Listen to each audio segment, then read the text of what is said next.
माटी काव्य संग्रह के विमोचन के अवसर पर आज के इस मंच पर उपस्थित हम सभी के लिए एक मार्गदर्शक और अभिभावक के रूप में समाज सेवी, वरिष्ठ पत्रकार और इस संस्था के अध्यक्ष, इस पूरे आयोजन के प्रेरणा स्रोत परम श्रद्धेय श्री राम बहादुर राय जी, आज के इस कार्यक्रम के मुख्य अतिथि के रूप में उपस्थित भारत सरकार के भारी उद्योग मंत्री आदरणीय डॉक्टर महेंद्र नाथ पांडे जी, मंच पर विराजमान हमारे सभी संसद सदस्यगण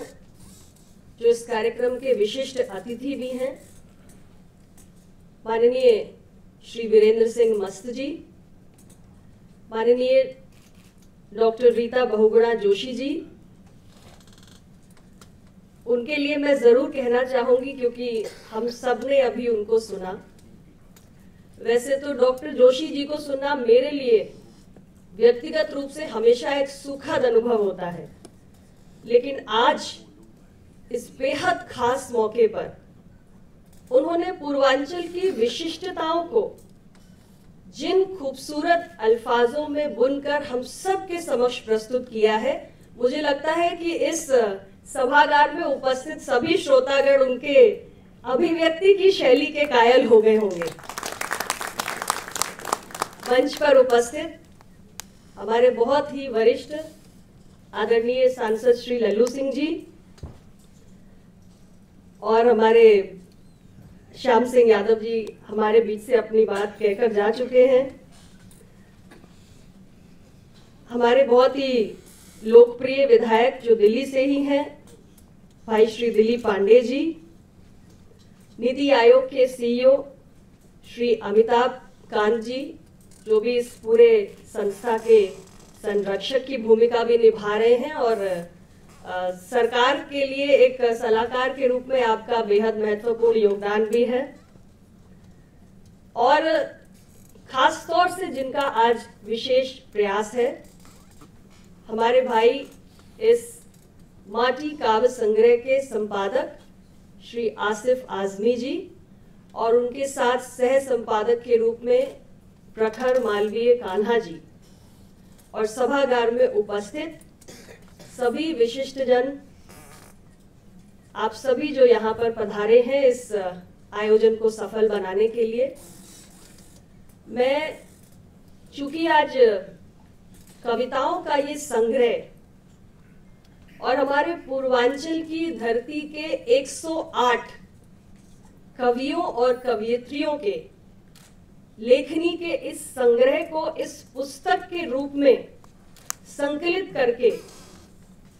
आप सभी के बीच में पहुंचाने का एक प्रयास किया गया है, तो इसलिए मैं अपनी बात की शुरुआत भी किसी कवि की दो पंक्तियों से ही करना चाहूंगी। किसी कवि ने ही लिखा, कवि और कायनात के बीच एक जंग जारी है, कवि और कायनात के बीच एक जंग जारी है, और कलम आज भी पूरी कायनात से भारी है। भारत जब अपनी स्वाधीनता के लिए अंग्रेजों से लड़ रहा था, उस वक्त का वो दौर, न जाने कितने भारत मां के वीर सपूत जो रोज आजादी की मस्ती में कुर्बान हो रहे थे, शहीद हो रहे थे, और सोचिए उनके परिवारों में क्या वेदना होगी, क्या पीड़ा होगी, और जो लोग ऐसे अपने साथियों को अपने बीच से जाता हुआ देख रहे होंगे, उनके मन में कितना दर्द होगा। आजादी के उन क्षणों में हमारे कवि थे, हमारे लेखक थे, जिन्होंने अपने कलम की ताकत से, अपनी लेखनियों से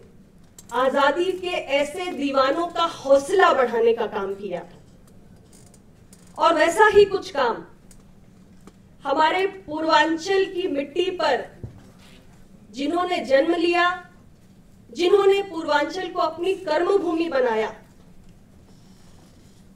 उन्होंने कोविड के इस भयानक पैंडेमिक के बीच, जब पूरे देश में, पूरी दुनिया में निराशा थी, अपनी कलम के माध्यम से, अपनी कलम की शक्ति से एक आशा की किरण को पैदा करने का काम किया। हम सब उस वक्त रोज टीवी मीडिया पर, अखबारों में, सोशल मीडिया पर कोविड कितना भयानक रूप ले रहा है, न जाने कितने परिवारों ने अपने सदस्यों को खोया है। हम सब ने अपने किसी न किसी साथी, मित्र, जान पहचान वाले किसी परिवार के सदस्य को, रिश्तेदार को खोया है। और पूरे देश और दुनिया के लिए जिस तरीके का निराशा का माहौल था, उसके बीच में हम ये भी देखते थे कि हमारे देश के कोने कोने से, और उसी में हमारे पूर्वांचल के भी ये 108 कवि थे जो ऐसी ही रचनाओं से निरंतर हमारे अंदर एक उत्साह पैदा करते थे, एक शक्ति पैदा करते थे इस पैंडेमिक का सामना करने की। मुझे बेहद प्रसन्नता है कि इस माटी संस्था ने आज ये बीड़ा उठाया कि मुश्किल दौर में, संकट काल में हम सब के मन में आशा की किरण पैदा करने के लिए हमारे जिन कवियों ने, जिन कवयित्रियों ने अपनी कलम की शक्ति से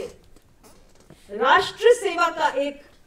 उत्तम उदाहरण प्रस्तुत किया, उन सभी की उन कविताओं का संकलन करके आज इस पुस्तक के बीच रूप में हम सबके समक्ष प्रस्तुत किया जाए। और मैं इस पुस्तक के भीतर जिन भी हमारे कवियों की लेखनियां हैं, मैं उनके लिए यही आशा करूंगी कि उनकी कलम की रफ्तार कभी ना रुके, उनकी कलम की निरंतरता बनी रहे, और इसी प्रकार वो समाज को, देश को प्रेरणा देते रहें, ऊर्जा पैदा करते रहें, अपने पाठकों के हृदय को आनंद मग्न करें, और जो भी इन कवियों की रचनाओं को पढ़ें, उनके हृदय में आनंद का प्रसार हो, वो सुकून से तर हो जाए। ऐसा मैं उन सभी के लिए कामना करती हूं, अपनी शुभकामनाएं भी देती हूं। और हमारे माटी संग्रह के लिए काम करने वाले सभी साथियों का